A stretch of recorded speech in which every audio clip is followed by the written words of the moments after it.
Syarate donga 10 wilangane kang dihen suci ing dalem badane. Syarate donga 10 wilangane kang dihen suci ing dalem badane,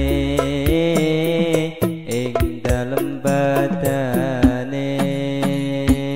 Bi Rasulillahi wal badawi wa rijalin min bani alawi salaku fil manhajin nabawi. Bi Rasulillahi wal badawi wal badawi. Kapindo bagus kaping telu nelongso kaping 4 waktu dono arep pirsa kaping 5 khusyuk kaping 6 husnudzon kaping 7 paham lafaz kang ing ucapan kang ing ucapan. Bi Rasulillahi wal badawi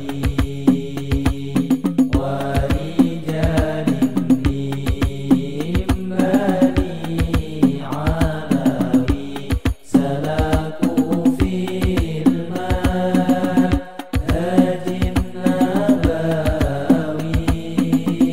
Bi Rasulillahi wal badawi wal badawi. Kaping 8 halal halal pepanganane kaping 9 ora maksiat penyuwane kaping 10 ora bosan tumandang maca sholawat zikir zikir lan sembahyang zikir lan sembahyang. Bi Rasulillahi wal badawi wa rijalin min bani alawi salaku fil manhajin nabawi. Bi Rasulillahi wal badawi wal badawi.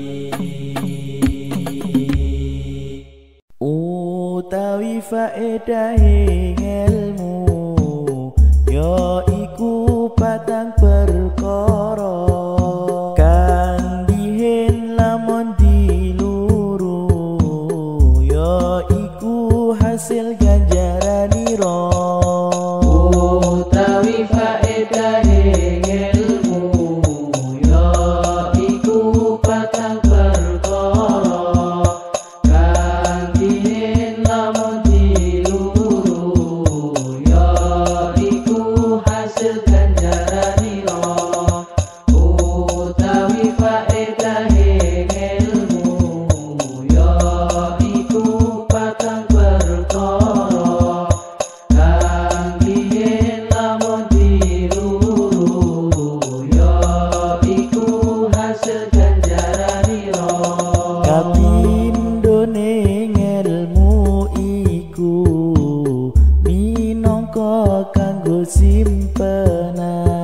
Adabe